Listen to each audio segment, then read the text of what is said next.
Halo, assalamualaikum warahmatullahi wabarakatuh. Balik lagi di channel aku.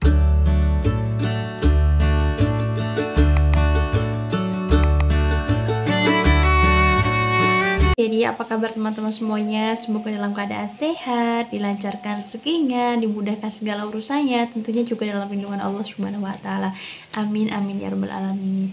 Jadi, mumpung anak-anak tidur terus nunggu juga sholat. Habis selesai sholat Jumat, aku mau cerita-cerita sebentar sama teman-teman.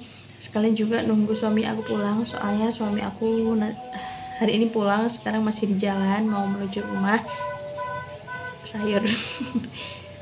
Sekarang mau menuju rumah. Sekalian kita cerita-cerita dulu ya. Aku mau cerita tentang pengalaman aku pas melahirkan, teman-teman. Jadi kan karena aku kan sudah seorang ibu, jadi otomatis ada ceritanya gitu, ada pengalamannya. Dan anak aku juga udah 3 anak aku juga udah 3, jadi pengalamannya itu ceritanya berbeda-beda. Ada yang sedih, ada yang sedih bikin senang, terus ada yang bikin senang banget kayak gitu. Nah, di sini aku mau cerita ke teman-teman semuanya pengalaman aku tentang melahirkan anak-anakku. Jadi aku mau cerita tentang pengalaman anak aku yang melahirkan anak aku yang pertama. Jadi waktu itu aku nikah tahun 2019, waktu itu November aku nikah, terus aku Desember hamil. Udah hamil kan ya biasa ya, udah tahu, alhamdulillah, maksudnya udah dikasih kepercayaan sama Allah gitu. Dan waktu trimester pertama itu memang ini sangat rewel banget, jadi kayak mau makan aja muntah, terus lemes, terus waktu itu juga opname berapa hari gitu, gara-gara memang dehidrasi. Dan itu waktu aku trimester pertama itu ini udah nggak mau makan, diare, dehidrasi, itu aku nggak sampai opname. Terus akhirnya waktu trimester kedua itu juga sedikit-sedikit tuh rewel gitu loh. Jadi kalau kayak naik tangga itu waktu itu aku masih kuliah ya, jadi aku hamil itu aku masih kuliah semester 2 kalau nggak salah, semester 2 atau semester 3 gitu. Jadi waktu itu kan naiknya tangga ya. Nah, waktu naik tangga itu kayak ini loh, kalian tahu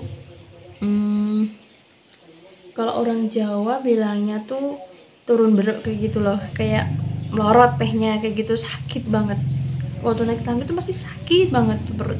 Nah, waktu itu udah akhirnya agak sembuh. Kemudian terus waktu trimester ketiga itu aku pernah pendaharaan, teman-teman. Pokoknya intinya tuh rewel banget, masa waktu hamil yang saya tuh rewel, teman-teman. Akhirnya waktu mendekati HPL, terus kata orang-orang kan bilang kalau orang-orang tuh, aku kan pertama kali mengandung ya, jadi pengalaman aku tuh belum terlalu banyak gitu loh. Terus aku juga nanya-nanya kalau seandainya hamil tua itu apa memang pergerakannya itu berkurang gitu. Dan orang-orang bilang tuh kayak gini, iya memang kalau hamil tua itu pergerakan bayinya tuh berkurang gitu loh. Nah, terus aku mikir, oh iya mungkin iya memang gerakannya tuh kurang gitu kan. Aku mikirnya kayak gitu. Terus waktu itu aku pernah, waktu itu tuh sebelumnya aku tuh rewang gitu loh, rewang masak di tetangga aku. Itu tuh udah, maksudnya tuh jarang gerak gitu loh. Dan aku pikir memang aku pikir lah, udah mungkin memang benar kata-kata orang kalau hamil tua gerakannya berkurang gitu kan. Tapi aku kayak ngerasa kayak ya masih gerak gitu loh. Terus akhirnya aku tuh kayak keinginan banget buat USG. Terus aku bilang ke suami aku mau USG mas, tapi keadaan itu suami aku nggak di rumah, suami aku lagi kerja. Dan aku dari rumah sini, dari rumah Selaung ke Ponorogo itu ke kota itu, aku naik sepeda sendiri hamil.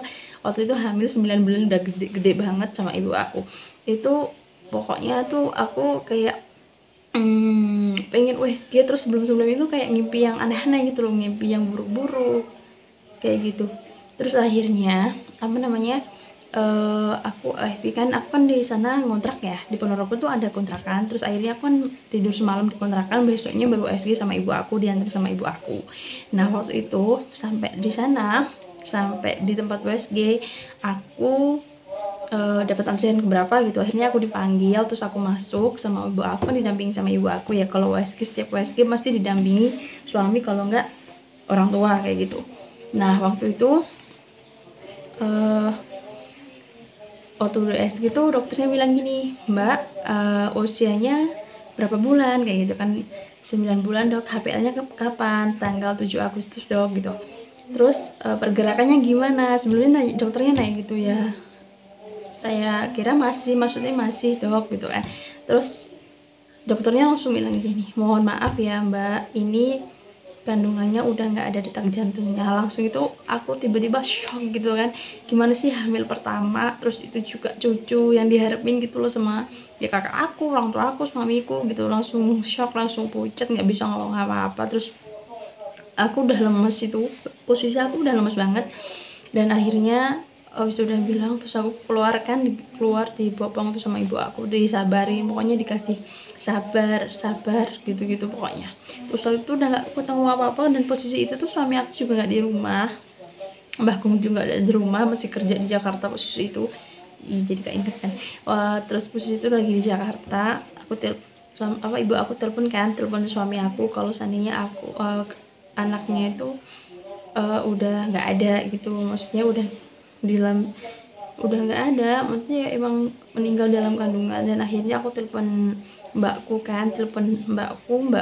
Ponorogo, dan akhirnya mbakku kan nggak percaya ya, mungkin siapa tahu ada keajaiban gitu loh. Terus akhirnya di USG lagi, ya memang udah nggak ada detak jantungnya, udah meninggal dalam kandungan. Itu akibatnya kenapa kok meninggal dalam kandungan, yaitu kelilit tali pusar.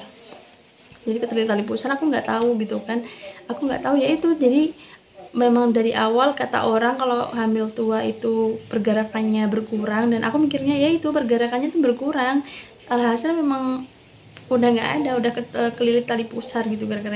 Makanya sebelum aku tuh mimpi yang aneh-aneh, mimpi yang ketabrak mobil, pokoknya mimpinya yang berdarah-darah kayak gitu. Terus waktu itu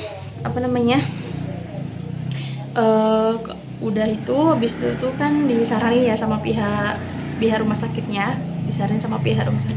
sebentar ada orang lewat. Disaranin sama pihak rumah sakitnya kalau disuruh lewat perangsang aja, nggak disuruh ini loh namanya pokoknya dari dokter yang dokter A tuh bilang untuk secepatnya dioperasi, tapi aku pindah ke rumah sakit yang B tuh meyakinkan aku buat lahiran normal gitu loh. Bisa mbak, lahiran normal tuh bisa mbak, kayak gitu. Mbaknya nggak usah takut, insya Allah bisa lahiran normal, nggak perlu dioperasi karena mbak kan masih muda gitu kan. Terus kasihan nanti kalau seandainya operasi nunggu lama lagi kayak gitu. Dan aku diyakinin banget sama pihak rumah sakitnya, terus aku juga yakin aku bisa gitu loh. Akhirnya aku dikasih obat perangsang waktu itu. Sebelumnya pil dulu ya, habis itu dikasih pil nggak ada reaksinya, terus dikasih obat yang lewat infus, itu baru ada reaksinya. Itu masya Allah rasanya tuh kayak lebih sakit 2 kali lipat dari orang melahirkan biasa teman-teman. Masya Allah, itu kalau kontraknya itu nggak ada berhentinya tuh loh, kayak berangsur kayak terus saja kontraknya sampai itu pembukaan 1 sampai 10 tuh terus saja nggak ada berhentinya. Nah waktu itu masuk jam 11, jam 5 sore alhamdulillah udah keluar. Tapi ya memang sakitnya itu memang nggak ada dorongan dari bayi kan udah meninggal dalam kandungan. Terus yang kedua ya karena ini obat perangsangnya tadi yang dimasukkan di infus. Tapi jam 5 sore itu udah alhamdulillah udah keluar. Habis itu langsung langsung dibawa pulang, dikuburin, dimandiin, terus dimakamin kayak gitu ya. Itu pengalaman anak aku yang pertama. Aku kasih nama Safaluna Ataya Kiamah Putri, itu anak aku yang pertama. Sampai sekarang pun aku juga masih menganggap sebagai anakku yang pertama, memang anakku yang pertama gitu loh. Jadi sedih kan cerita-cerita.